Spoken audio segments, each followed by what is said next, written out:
नमस्कार दोस्तों, मैं रणवीर सिंह स्वागत करता हूं फिर से आप सभी का आपके अपने परिवार रिम्बा क्लासेज में। तो दोस्तों, जैसा कि एसएससी जीडी का लगातार एग्जाम जो है चल रहा है ना। एसएससी जीडी जो है क्या क्या क्वेश्चन पूछ रही है उसको हम लोग इसमें देखेंगे। तो ये आपका जो है फर्स्ट शिफ्ट का हो जाएगा 21/2/2024, यानी आज सुबह की जो शिफ्ट हुई है उसका कुछ जो हम देखेंगे। 20-20 क्वेश्चन आने हैं। तो जीके जीएस में जो क्वेश्चन बने हैं, है ना, देखिए जो आमतौर पे बच्चे बताते हैं उस हिसाब से क्वेश्चन क्या क्या आए हैं हम लोग यहाँ पे कवर कर लेंगे। जैसे आगे जो पेपर बच्चों का होगा वो काफ़ी कुछ चीज़ों को समझ पाएंगे कि कैसे हमें एग्ज़ाम को देखना है, प्रिपेयर कैसे होना है, ठीक है ना। देखिए, जो एग्ज़ाम में क्वेश्चन बन गया उसके इर्द गिर्द हमें क्वेश्चन देखना होता है, झांकना ज़रूर होता है। तो यदि आप सॉल्यूशन देख रहे हैं तो उसके तहत भी हम लोग चीज़ों को इधर उधर झांकते चलेंगे तो आपका आसानी से, क्योंकि एग्जामिनर के ऊपर दबाव होता है कि क्वेश्चन का लेवल कुछ एक जैसा रखें, है ना। तो अगर आप एनालिसिस देखते हैं तो काफ़ी कुछ लाभ होगा, है ना। तो फिलहाल समय बड़ा जो है महत्वपूर्ण है आपके लिए, तो उस पर हम लोग ज़्यादा खर्च समय नहीं करेंगे, है ना। तो फटाफट शुरू करते हैं। एंड तक देखिए क्या क्या आया था आज के शिफ्ट में। पहला आया था वित्त आयोग का किस अनुच्छेद में वर्णन है ना। वित्त आयोग का, यहाँ पे देखिए बात है वित्त आयोग का। वित्त विधेयक, धन विधेयक की बात नहीं है ना, कि हम 112 बोल दिए हो गया। तो यहाँ पे 110 से 112 अनुच्छेद की बात नहीं होकर के अनुच्छेद 280 की चर्चा की गई है कि वित्त आयोग किस अनुच्छेद में है, ठीक है ना। तो यहाँ से क्वेश्चन आया है। उसके बाद क्या रखा है, अनुच्छेद 20 से संबंधित क्वेश्चन पूछा था, तो 2 सिद्धि से संरक्षण, है ना। पूरा जो हम मौलिक अधिकार देखते हैं तो भाग 3 में हम देखेंगे, ठीक है। भाग 3 में कहां से कहां तक, 12 से 35 तक। तो ये पूरा 12 से 35 तक, इसमें से आप लिख के ले लीजिए जितना भी एग्जाम एसएससी लेगी उसमें ये सारे क्वेश्चन बनेंगे। और 12 से 35 ही नहीं, शब्दावली बदल बदल करके पूछेगा, है ना। एक बार 19 पूछ लेगा, है ना, आर्टिकल 19 पूछ लेगा, फिर 19A पूछेगा, फिर 19(1) का ए पूछेगा। इस टाइप से प्रश्न आजकल एग्जामिनर, जैसा कि हम लोग एसएससी दिल्ली पुलिस में भी देखे थे जिसने एसएससी ने कराया हुआ था। तो ऐसे ही सब देख लीजिएगा। अनुच्छेद 12 में हम चर्चा देख लेते हैं, जो भी मौलिक अधिकार है। 13 में उनको जो खत्म करने वाली जो निधियां हैं, जो असंगत निधियां, उनको ही समाप्त कर देगा। फिर वहां से 14 से कंटिन्यू, फटाफट बस एक ब्रीफ में देख लेते हैं। 14 में क्या हो जाएगा, समानता, समता, जो भी कह लीजिए उसका अधिकार। 14 से 18 तक समता ही है। उसके बाद 15 में क्या हो जाएगा, लिंग, जाति, धर्म इत्यादि के आधार पर भेदभाव नहीं होना है, ठीक है ना। 16 में क्या हो जाएगा, लोक नियोजन के विषय में समता। 17 में अस्पृश्यता। 18 में ऐसे हम कंटिन्यू देखते चलेंगे, ठीक है ना। तो 18 में क्या होता है, उपाधियों का अंत। 19 में क्या है, वाक आदि की स्वतंत्रता, जिसमें 19(1) में क्या होता है, हालांकि ए में भी हम जाते हैं तो प्रेस की स्वतंत्रता, फिर बी, काफी डिटेल से, फिलहाल जीडी में उतना ज्यादा नहीं जाना हमें। तो उसके आगे अनुच्छेद 20 में क्या है, 2 सिद्धि के संरक्षण में अधिकार है, ठीक है ना। उसके अलावा फिर हम 21 जीवन जीने का अधिकार, है ना, निजता का अधिकार, जो भी आप कह लीजिए। फिर 21 का ए आ जाएगा शिक्षा के लिए। तो ऐसे ही पूरा, क्यों पूरा डिटेल्स नहीं कवर करेंगे, चलिए हम आगे बढ़ते हैं। मतलब ये समझिए कि आपको ऐसे पढ़ना है। क्वेश्चन आया और मौलिक अधिकार से आना ही आना है, पंचवर्षीय से आता ही आता है, डीपीएसपी से जितने भी क्वेश्चन है महत्वपूर्ण वो सब रिपीट होंगे। तो फिलहाल के लिए इसमें आया था 2011 की जनगणना के अनुसार सबसे कम महिला साक्षरता वाला राज्य कौन सा है, तो राजस्थान। सर्वाधिक कौन सा हो जाएगा, तो केरला, ठीक है ना, क्योंकि सर्वाधिक साक्षरता दर वही है, महिलाओं का भी स्वाभाविक है। हाँ, राज्यों में केरल है, याद रखेंगे 2011 के अनुसार ही। लेकिन यूटी में, यूनाइटेड टेरिटरी यानी केंद्र शासित प्रदेशों में लक्षद्वीप होएगा, है ना। थोड़ा सा क्वेश्चन लक्षद्वीप से बनेगा 100%, क्योंकि लक्षद्वीप चर्चे में है, ठीक। ये याद रखेंगे। ये भी ध्यान रखना है कि 9 डिग्री चैनल कहाँ से अलग करती है, 10 डिग्री चैनल किसको कहाँ से अलग करती है, ठीक है ना। फिलहाल ये हमारा कमेंट जो है, कमेंट बॉक्स में कमेंट करिए 9 डिग्री चैनल किसको अलग करती है, क्योंकि ये क्वेश्चन जो है बनेगा जरूर। क्लियर है ना। बाकी दिलीप ट्रॉफी का संबंध किससे है, दिलीप ट्रॉफी का संबंध किससे है, तो क्रिकेट, तो ट्रॉफियों से भी क्वेश्चंस बनते हैं। तो दिलीप ट्रॉफी हो गया, और विजय हजारे, रणजी, है ना, आईसीसी का जो भी वर्ल्ड कप, ये सब इस तरीके से क्वेश्चन बन जाएंगे। अलग अलग जो है आगा खां, है ना, हॉकी या टेनिस, अलग अलग खेलों से भी बनता है, तो खेलों को भी आपको कवर कर लेना है। यहाँ पे ऐसा नहीं कि हम लोग पूरा कोई क्लास देख रहे हैं, बस हमारा ये उद्देश्य है कि एनालिसिस कर लें, कुछ आसपास की बातें भी कर लेंगे, पूरा क्लास उसमें बिस्मिल्लाह खां से, चलिए बात नहीं करेंगे। बिस्मिल्लाह खां से प्रश्न आया है, किससे? तो ये भी वाद्य यंत्रों से जुड़े हुए लोग, है ना, उनके प्रवर्तक, है ना, उनसे भी क्वेश्चन बनता है। तो बिस्मिल्लाह खां को क्या मिला है? ये शहनाई से संबंधित रखते हैं, यूपी से है, मेरठ वाले क्षेत्र से, याद रखेंगे, यहाँ से भी प्रश्न बन जाएगा। अगेन बिस्मिल्लाह खां से क्वेश्चन बनेगा, तो ये पूछेगा कहाँ से थे, और भारत रत्न उनको दिया गया है, किसके साथ दिया गया था उस समय जो है, संगीत के क्षेत्र में 2 लोगों को दिया गया था, क्या नाम है, लता मंगेशकर जी, ठीक है। अभी तो यूपी में पूरा एक बीड़ा बड़ा सा बनाया गया है। तो बिस्मिल्लाह खां किससे संबंधित है? शहनाई वादक, ठीक है ना। ऐसे ही लक्षु महराज, पंडित बिरजू महराज, सितारा देवी, ये अलग अलग जो कथक से संबंधित हैं। तो ये सब कथकली अलग अलग। लावड़ी, आर्ट एंड कल्चर से खूब क्वेश्चन बनता है, तो जिसमें से ये नॉर्मल सा क्वेश्चन पूछ लिया है कि लावड़ी किससे संबंधित है, तो महाराष्ट्र से, है ना। लावड़ी किससे संबंधित है? महाराष्ट्र से। लोसार से याद रखेंगे, जो त्योहार है, इनसे प्रश्न बनेगा। आर्ट एंड कल्चर से कई सारे प्रश्न। देखिए 20, मैं बता दूं आपको, जीके जीएस, देखिए मैथ्स में 20 क्वेश्चन है, सब में 20-20 हैं, तो मैथ्स के फिक्स पैटर्न है, रीजनिंग के भी फिक्स पैटर्न है, और हिंदी का भी कुछ लोड लेना नहीं है ना। बचा 20 नंबर जीके जीएस का। तो जीके जीएस में से 4-5 करंट अफेयर के, और उसके अतिरिक्त 4-5 क्वेश्चन आर्ट एंड कल्चर, राज्यों से संबंधित क्वेश्चन घुमा फिरा के पूछेगा, और कुछ खेल इत्यादि से। तो कुल मिला के ज्यादा कुछ है ही नहीं सिलेबस यूपी एसएससी जीडी का, ठीक है। तो 20 में से बहुत ज्यादा कुछ है ही नहीं। अब देखिए लोसार पूछ लिया है, तो लोसार क्या है, पहले पूछेगा लोसार उत्सव किस उपलक्ष्य में मनाया गया?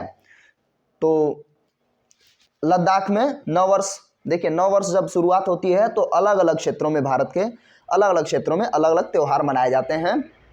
तो लोसार मनाया जाता है कहाँ? लद्दाख में, पहली बात, यहाँ से प्रश्न बनेगा। और ये 9 वर्ष के शुरुआत में, है ना, जब सूर्य उत्तरायण होते हैं, है ना, कर्क रेखा मकर रेखा जानते होंगे, तो सूर्य जब मकर से कर्क की ओर आ रहे होते हैं, तभी क्या होता है, उस समय को ही क्या मनाया जाता है? 9 वर्ष, जिसमें उत्तर भारत में हम देखते हैं लोहड़ी, खिचड़ी, है ना, बैसाख पूर्णिमा वाला जो समय होता है। फिर इधर लोसार है लद्दाख में। लोसांग कई बार पूछेगा, लोसार और लोसांग में गड़बड़ नहीं करना है। तो ये सिक्किम वाले क्षेत्र में, सिक्किम के राज्य में जो है, ये भी क्या है, ये भी 9 वर्ष ही मनाया जाता है, 9 वर्ष। और भोटिया जनजाति मनाती है, तो लोसांग को एकदम याद रखेंगे। ऐसे ही बैसाख, पोइला बैसाख बंगाल वाले क्षेत्र में 9 वर्ष मनाया जाता है। बिहू, ओणम अलग अलग। अब देखिए खिचड़ी जो होती है वो भी मनाई जाती है। तो ये सब क्या है, सब के सब 9 वर्ष की शुरुआत के लिए ही मनाए जाते हैं। तो त्योहारों से क्वेश्चन बनेगा ही बनेगा, तो याद रखना है, लोसांग और लोसार में गड़बड़ नहीं करनी है, ठीक है ना। अनाका अलंका मोनी का संबंध खेल से संबंधित, ये करंट अफेयर से संबंधित आ गया। तो करंट स्टैटिक जो भी कह लीजिए आप, स्क्वैश से संबंधित एक खिलाड़ी हैं अनाका अलंका मोनी, ठीक है ना। तो यहाँ से क्वेश्चन बन गया है। इंडियन नेशनल कांग्रेस की पहली भारतीय महिला अध्यक्ष कौन है? तो पहली महिला भारतीय, ध्यान रखेंगे पहली भारतीय महिला बोला है। अगर सिर्फ पहली महिला बोलता, भारतीय ना बोलता, तो हम क्या करते हैं, तब हम कहते हैं भैया 1917 का कलकत्ता का अधिवेशन होता है ना। कलकत्ता के अधिवेशन में सरोजनी नायडू, ठीक है, सरोजनी नायडू तो ये आंसर हो जाएगा एनी बेसेंट, है ना। एनी बेसेंट को क्या बनाया गया था? सबसे पहले महिला जो थी कांग्रेस की अध्यक्ष बनती हैं 1917 में। और 1925 में कानपुर के अधिवेशन में, कानपुर का अधिवेशन होगा, और उसमें सरोजनी नायडू को क्या बनाया जाएगा? कांग्रेस के प्रथम भारतीय महिला अध्यक्ष, ठीक है ना। 1885 में हम देखते हैं कांग्रेस का अधिवेशन होगा, 28 दिसंबर 1885 को ए.ओ. ने इसकी स्थापना करवाई थी, और बिमल चंद्र बनर्जी पहले अध्यक्ष थे, ठीक है ना। तो कांग्रेस के अधिवेशन से क्वेश्चन, इसका सब सेपरेट सारा का सारा जो है सिलेबस ऑलरेडी करा चुका हूं मैं, तो ये आप देखेंगे तो आपको मिल जाएगा, इस चैनल पे ऑलरेडी अपलोडेड है, तो क्वेश्चन बनता है, ठीक है ना। उसके बाद हरित क्रांति किस क्षेत्र से, तो हरित क्रांति से अभी और क्वेश्चन बनेगा, मात्र इतना नहीं, अभी और क्वेश्चन बनेगा। तो फिलहाल ये पूछा हरित क्रांति किससे संबंधित है, तो कृषि से है, पीली क्रांति है ना, भूरी क्रांति, सब क्रांतियों से क्वेश्चन बनेगा। ठीक, तो वो देख लीजिएगा। फिलहाल मैं अभी हरित क्रांति के संदर्भ में इसलिए बात करूंगा क्योंकि हरित क्रांति के जो जनक हैं एम.एस. स्वामीनाथन, भारतीय है ना, एम.एस. स्वामीनाथन। तो इनसे क्वेश्चन इसलिए बन जाएगा क्योंकि इन्हें हाल फिलहाल में क्या हुआ है, भारत का सबसे बड़ा पुरस्कार जो नागरिक पुरस्कार है वो दिया गया है, अनाउंस किया गया है ना। 5 लोग टोटल हो गए, जिसमें से एम.एस. स्वामीनाथन जी भी शामिल है, चौधरी चरण सिंह शामिल हैं, और कर्पूरी ठाकुर, ठीक है, और लाल कृष्ण आडवाणी जी। तो इस तरीके से क्वेश्चन इनसे और भी अभी बनेगा, है ना। हरित क्रांति है तो अभी पूछेगा जनक कौन है, ठीक। और बाकी और क्या, हाँ, जैसे अभी यूपीपी ने भी पूछा था कि सर्वोच्च पुरस्कार, तो कई बार मैं इसको बताता हूँ क्लास में आमतौर पे, तो आप याद रखेंगे, यहाँ से फिर से प्रश्न बनेगा जरूर, एसएससी पूछेगी, क्योंकि एसएससी ने ही दिल्ली पुलिस कराया था तो वहां भी प्रश्न आया था कि सर्वोच्च पुरस्कार भारत रत्न, दूसरा मैं कई बड़ा आसान तरीके से इसको याद कराता हूँ, पद्म विभूषण। ये क्वेश्चन है, बिल्कुल सुन लीजिए, कभी भूलेंगे नहीं आप। पद्म विभूषण तीसरे नंबर का पुरस्कार होता है। देखिए 3 पद्म हैं, जिसमें से हमें पद्म को सीरीज कर लीजिए, भारत रत्न तो सर्वोच्च रखना है, ये नागरिक पुरस्कार में आएगा। तो पद्म भूषण, उसके उपरांत पद्म श्री, ठीक है ना।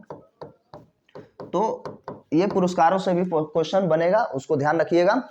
याद कैसे करेंगे, पद्म पुरस्कार 3 है, जिसमें आपको डाउट होता, संदेह होता है, तो उसको कैसे याद करेंगे, पद्म श्री छोटा नाम है, उससे ऊपर जाएंगे तो भूषण उससे थोड़ा बड़ा नाम है, उसके उपरांत विभूषण, इन दोनों से बड़ा नाम है, तो चौथे नंबर का श्री, भूषण और विभूषण, ठीक है।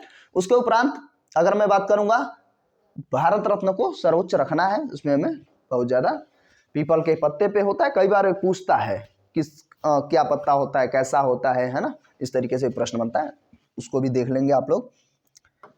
फिलहाल मैं आगे चलता हूं। नृत्य के क्षेत्र में सबसे बड़ा पुरस्कार तो ये संगीत नाट्य अकादमी पुरस्कार है ना।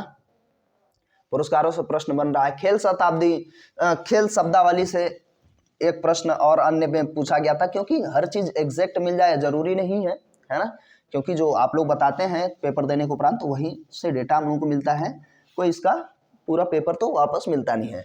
तो खेल शब्दावलियों से है ना, क्रिकेट से पूछ लेगा, जैसे चाइना मैन है ना, गुगली, इस तरीके के शब्दावलियां जो होती हैं, तो इस तरीके से प्रश्न बना है, तो शब्दावलियों से भी आप इसको देख लेंगे, है ना।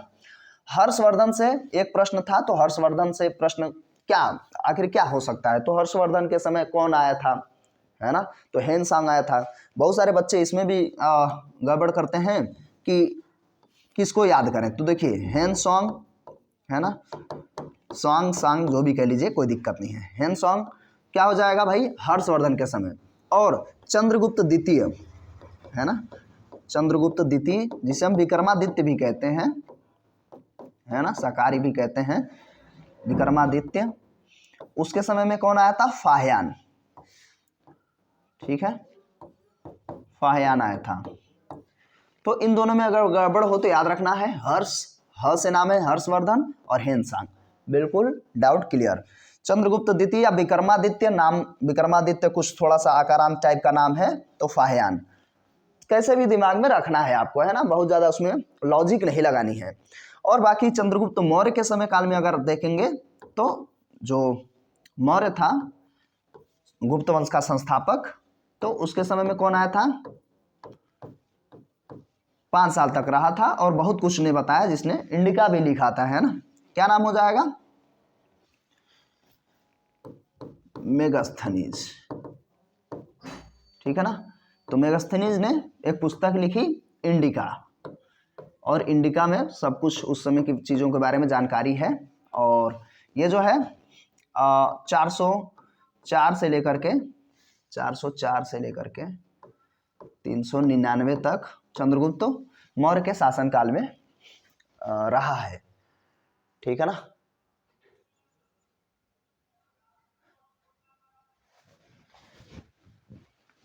ये थोड़ा सा डेटा हो गया उल्टा, ठीक है ना।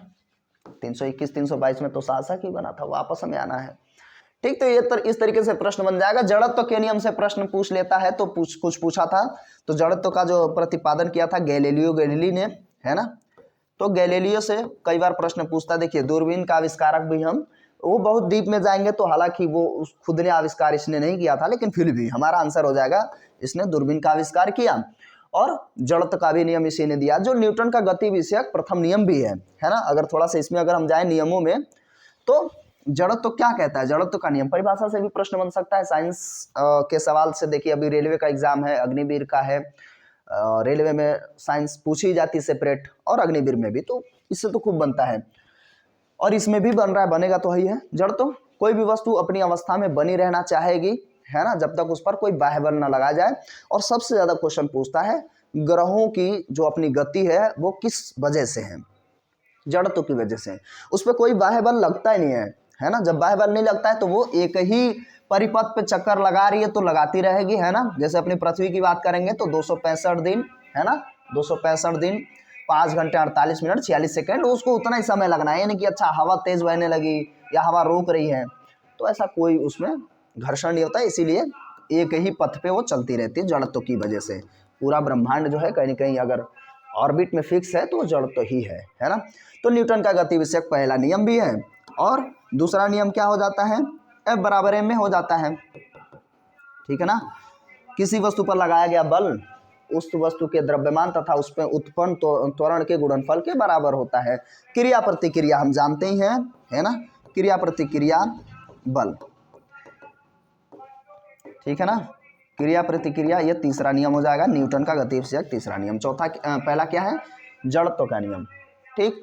तो ये कुछ हमारे क्वेश्चन थे आज के एसएससी जीडी का जो है पहले शिफ्ट में जो क्वेश्चन बने थे, तो इसमें हम लोग थोड़ी बहुत चर्चा इसमें अतिरिक्त भी कर लिए, जो आपके आगे जो भी एग्जाम होंगे उसमें प्रोबेबिलिटी पूरी की पूरी है। और इसमें मैं उतना ही बात करूंगा जितना आपकी एसएससी जीडी में क्वेश्चन बनने की संभावना बनी रहेगी, ठीक है ना।